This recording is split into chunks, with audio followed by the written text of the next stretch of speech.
Bienvenue sur Bible 365. Nous sommes contents que vous soyez avec nous aujourd'hui, pour écouter la lecture du livre de 2 Rois chapitres 16, 17 et 18. Si vous êtes nouveau, s'il vous plaît abonnez-vous à la chaîne, aimez et partagez-la pour encourager quelqu'un d'autre à écouter la Bible cette année. Bonne écoute. 2 Rois, chapitre 16. La 17e année de Pékar, fils de Remalia, Akaz, fils de Jotham, roi de Juda, régna. Akaz avait 20 ans lorsqu'il devint roi, et il régna 16 ans à Jérusalem. Il ne fit point ce qui est droit aux yeux de l'Éternel, son Dieu, comme avait fait David, son père. Il marcha dans la voie des rois d'Israël, et même il fit passer son fils par le feu, suivant les abominations des nations que l'Éternel avait chassées devant les enfants d'Israël. Il offrait des sacrifices et des parfums sur les hauts lieux, sur les collines et sous tout arbre vert. Alors Retsin, roi de Syrie, et Pékar, fils de Remalia, roi d'Israël, montèrent contre Jérusalem pour l'attaquer. Ils assiégèrent Akaz, mais ils ne purent pas le vaincre. Dans ce même temps, Retsin, roi de Syrie, fit rentrer Élat au pouvoir des Syriens. Il expulsa d'Élat les Juifs, et les Syriens vinrent à Élat, où ils ont habité jusqu'à ce jour. Akaz envoya des messagers à Tiglath-Pileser, roi d'Assyrie, pour lui dire « Je suis ton serviteur et ton fils. Monte et délivre-moi de la main du roi de Syrie et de la main du roi d'Israël, qui s'élèvent contre moi. » Et Akaz prit l'argent et l'or qui se trouvaient dans la maison de l'Éternel et dans les trésors de la maison du roi, et il l'envoya en présent au roi d'Assyrie. Le roi d'Assyrie l'écouta. Il monta contre Damas, la prit, emmena les habitants en captivité à Kir et fit mourir Retsin. Le roi Akaz se rendit à Damas au-devant de Tiglath-Pileser, roi d'Assyrie. Et ayant vu l'autel qui était à Damas, le roi Akaz envoya au sacrificateur Uri le modèle et la forme exacte de cet autel. Le sacrificateur Uri construisit un autel entièrement d'après le modèle envoyé de Damas par le roi Akaz, et le sacrificateur Uri le fit avant que le roi Akaz fût de retour de Damas. À son arrivée de Damas, le roi vit l'autel, s'en approcha et y monta. Il fit brûler son holocauste et son offrande, versa ses libations, et répandit sur l'autel le sang de ses sacrifices d'action de grâce. Il éloigna de la face de la maison l'autel d'airain qui était devant l'Éternel, afin qu'il ne fût pas entre le nouvel autel et la maison de l'Éternel. Et il le plaça à côté du nouvel autel, vers le nord. Et le roi Akaz donna cet ordre au sacrificateur Uri, « Fais brûler sur le grand autel l'holocauste du matin et l'offrande du soir, l'holocauste du roi et son offrande, les holocaustes de tout le peuple du pays et leurs offrandes, verse-y leurs libations, et répands-y tout le sang des holocaustes et tout le sang des sacrifices. Pour ce qui concerne l'autel d'airain, je m'en occuperai. » Le sacrificateur Uri se conforma à tout ce que le roi Akaz avait ordonné. Et le roi Akaz brisa les panneaux des bases et en ôta les bassins qui étaient dessus. Il descendit la mer de dessus les bœufs d'airain qui étaient sous elle, et il la posa sur un pavé de pierre. Il changea dans la maison de l'Éternel, à cause du roi d'Assyrie, le portique du sabbat qu'on y avait bâti et l'entrée extérieure du roi. Le reste des actions d'Akaz, et tout ce qu'il a fait, cela n'est-il pas écrit dans le livre des chroniques des rois de Juda? Akaz se coucha avec ses pères, et il fut enterré avec ses pères dans la ville de David. Et Ézéchias, son fils, régna à sa place. 2 Rois, chapitre 17. La 12e année d'Akaz, roi de Juda, Osée, fils d'Éla, régna sur Israël à Samarie. Il régna 9 ans. Il fit ce qui est mal aux yeux de l'Éternel, non pas toutefois comme les rois d'Israël qui avaient été avant lui. Salmanasar, roi d'Assyrie, monta contre lui. Et Osée lui fut assujetti et lui paya un tribut. Mais le roi d'Assyrie découvrit une conspiration chez Osée, qui avait envoyé des messagers à So, roi d'Égypte, et qui ne payait plus annuellement le tribut au roi d'Assyrie. Le roi d'Assyrie le fit enfermer et enchaîner dans une prison. Et le roi d'Assyrie parcourut tout le pays et monta contre Samarie, qu'il assiégea pendant 3 ans. La 9e année d'Osée, le roi d'Assyrie prit Samarie et emmena Israël captif en Assyrie. Il les fit habiter à Chalar et sur le Chabor, fleuve de Gozan, et dans les villes des Mèdes. Cela arriva parce que les enfants d'Israël péchèrent contre l'Éternel, leur Dieu, qui les avait fait monter du pays d'Égypte, de dessous la main de Pharaon, roi d'Égypte, et parce qu'ils craignirent d'autres dieux. Ils suivirent les coutumes des nations que l'Éternel avait chassées devant les enfants d'Israël, et celles que les rois d'Israël avaient établies. Les enfants d'Israël firent en secret contre l'Éternel, leur Dieu, des choses qui ne sont pas bien. Ils se bâtirent des hauts lieux dans toutes leurs villes, depuis les tours des gardes jusqu'aux villes fortes. Ils se dressèrent des statues et des idoles sur toute colline élevée et sous tout arbre vert. Et là, ils brûlèrent des parfums sur tous les hauts lieux, comme les nations que l'Éternel avait chassées devant eux, et ils firent des choses mauvaises, par lesquelles ils irritèrent l'Éternel. Ils servirent les idoles dont l'Éternel leur avait dit « Vous ne ferez pas cela ?» L'Éternel fit avertir Israël et Juda par tous ses prophètes, par tous les voyants, et leur dit « Revenez de vos mauvaises voies, et observez mes commandements et mes ordonnances, en suivant entièrement la loi que j'ai prescrite à vos pères et que je vous ai envoyée par mes serviteurs les prophètes. » Mais ils n'écoutèrent point, et ils raidirent leurs coups, comme leurs pères, qui n'avaient pas cru en l'Éternel, leur Dieu. Ils rejetèrent ces lois, l'alliance qu'il avait faite avec leurs pères, et les avertissements qu'il leur avait adressés. Ils allèrent après des choses de néant et ne furent eux-mêmes que néant, et après les nations qui les entouraient et que l'Éternel leur avait défendu d'imiter.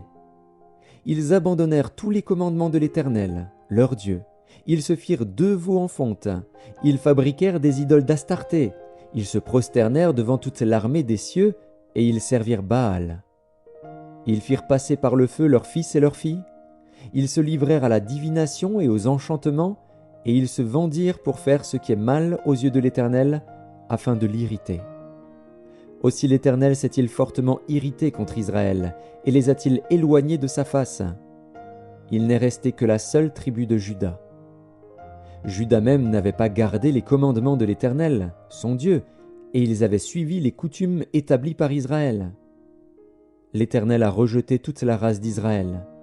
Il les a humiliés, il les a livrés entre les mains des pillards, et il a fini par les chasser loin de sa face.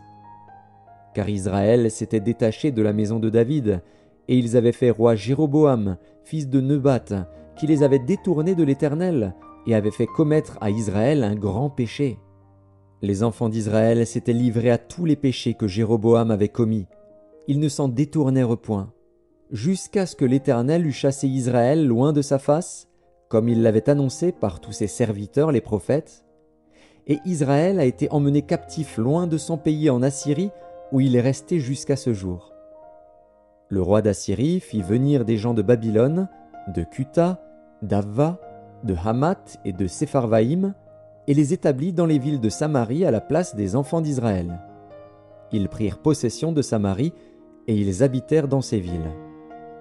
Lorsqu'ils commencèrent à y habiter, ils ne craignaient pas l'Éternel, et l'Éternel envoya contre eux des lions qui les tuaient. On dit au roi d'Assyrie, « Les nations que tu as transportées et établies dans les villes de Samarie ne connaissent pas la manière de servir le Dieu du pays, et il a envoyé contre elles des lions qui les font mourir, parce qu'elles ne connaissent pas la manière de servir le Dieu du pays. » Le roi d'Assyrie donna cet ordre, « Faites-y aller l'un des prêtres que vous avez emmenés de là en captivité, qu'ils partent pour s'y établir et qu'il leur enseigne la manière de servir le Dieu du pays. » Un des prêtres qui avait été emmené captif de Samarie vint s'établir à Béthel et leur enseigna comment ils devaient craindre l'Éternel. Mais les nations firent chacune leur dieu dans les villes qu'elles habitaient et les placèrent dans les maisons des hauts lieux bâtis par les Samaritains.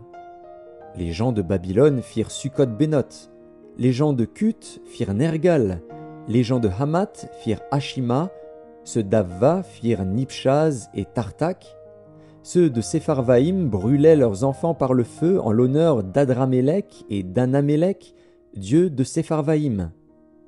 Ils craignaient aussi l'Éternel, et ils se créèrent des prêtres des hauts lieux pris parmi tout le peuple. Ces prêtres offraient pour eux des sacrifices dans les maisons des hauts lieux.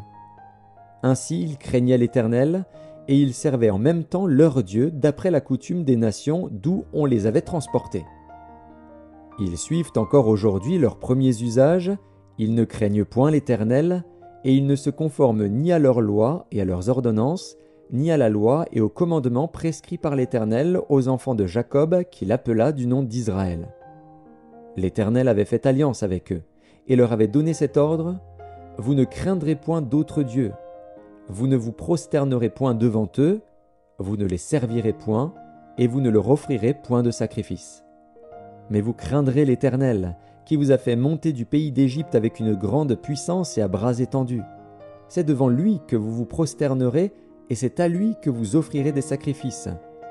Vous observerez et mettrez toujours en pratique les préceptes, les ordonnances, la loi et les commandements qu'il a prescrits pour vous, et vous ne craindrez point d'autres dieux. Vous n'oublierez pas l'alliance que j'ai faite avec vous, et vous ne craindrez point d'autres dieux. Mais vous craindrez l'Éternel, votre Dieu, et il vous délivrera de la main de tous vos ennemis. » Et ils n'ont point obéi, et ils ont suivi leurs premiers usages. Ces nations craignaient l'Éternel et servaient leurs images. Et leurs enfants et les enfants de leurs enfants font jusqu'à ce jour ce que leurs pères ont fait. Deux Rois, chapitre 18. La 3e année d'Osée, fils d'Éla, roi d'Israël, Ézéchias, fils d'Akaz, roi de Juda, régna.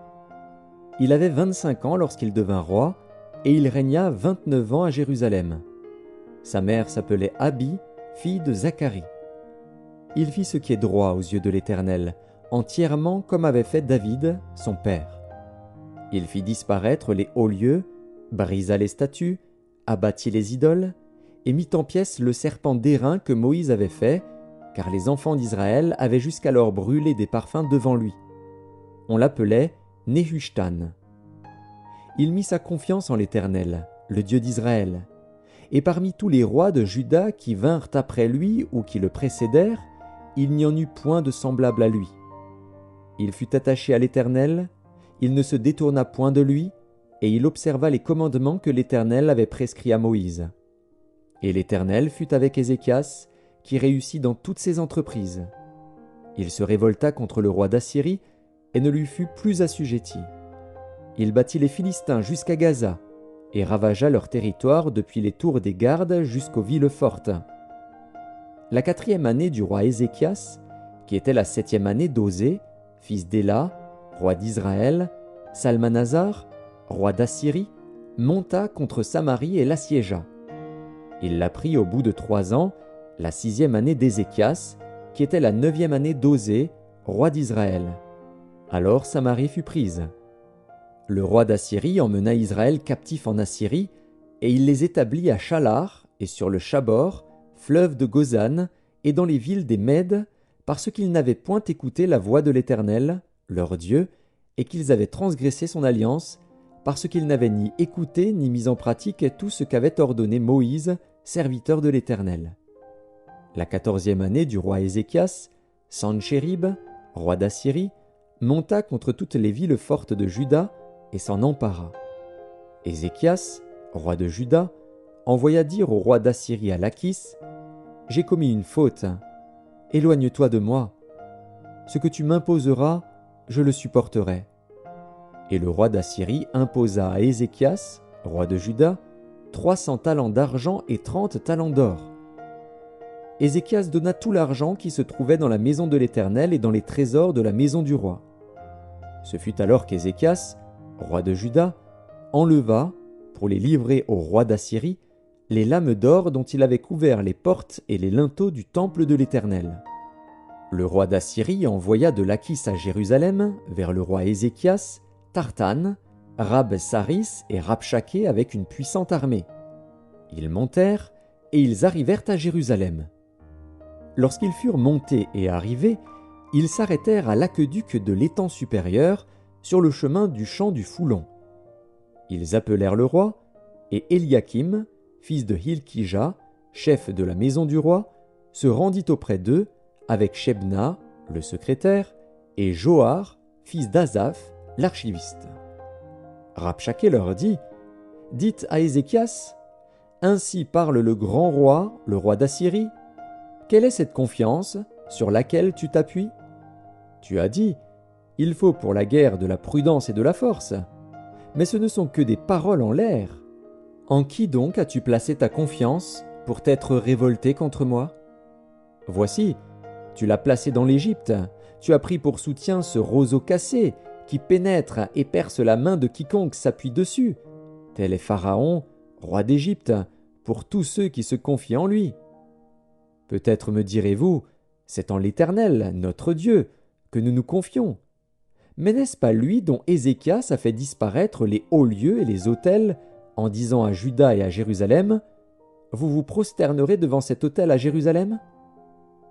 Maintenant, fais une convention avec mon maître, le roi d'Assyrie, et je te donnerai 2000 chevaux si tu peux fournir des cavaliers pour les monter. Comment repousserais-tu un seul chef d'entre les moindres serviteurs de mon maître? Tu mets ta confiance dans l'Égypte pour les chars et pour les cavaliers.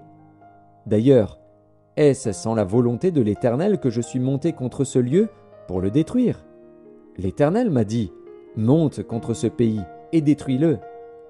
Eliakim, fils de Hilkija, Shebna et Joar dirent à Rabshakeh, parle à tes serviteurs en araméen, car nous le comprenons, et ne nous parle pas en langue judaïque, aux oreilles du peuple qui est sur la muraille. Rabshakeh leur répondit, est-ce à ton maître et à toi que mon maître m'a envoyé dire ces paroles? N'est-ce pas à ces hommes assis sur la muraille pour manger leurs excréments et pour boire leur urine avec vous? Alors Rabshakeh, s'étant avancé, cria à haute voix en langue judaïque et dit, écoutez la parole du grand roi, du roi d'Assyrie. Ainsi parle le roi. Qu'Ézéchias ne vous abuse point, car il ne pourra vous délivrer de ma main. Qu'Ézéchias ne vous amène point à vous confier en l'Éternel, en disant, l'Éternel nous délivrera, et cette ville ne sera pas livrée entre les mains du roi d'Assyrie. N'écoutez point Ézéchias, car ainsi parle le roi d'Assyrie. Faites la paix avec moi, rendez-vous à moi, et chacun de vous mangera de sa vigne et de son figuier, et chacun boira de l'eau de sa citerne, jusqu'à ce que je vienne et que je vous emmène dans un pays comme le vôtre, dans un pays de blé et de vin, un pays de pain et de vigne, un pays d'oliviers à huile et de miel, et vous vivrez et vous ne mourrez point. N'écoutez donc point Ézéchias, car il pourrait vous séduire en disant « L'Éternel nous délivrera ». Les dieux des nations ont-ils délivré chacun son pays de la main du roi d'Assyrie? Où sont les dieux de Hamath et d'Arpad? Où sont les dieux de Sepharvaïm, d'Héna et d'Ivva? Ont-ils délivré Samarie de ma main? Parmi tous les dieux de ces pays, quels sont ceux qui ont délivré leur pays de ma main pour que l'Éternel délivre Jérusalem de ma main? Le peuple se tut et ne lui répondit pas un mot, car le roi avait donné cet ordre, vous ne lui répondrez pas. Et Eliakim, fils de Hilkija, chef de la maison du roi, Shebna, le secrétaire, et Joar, fils d'Azaph, l'archiviste, vinrent auprès d'Ézéchias, les vêtements déchirés, et lui rapportèrent les paroles de Rabshakeh.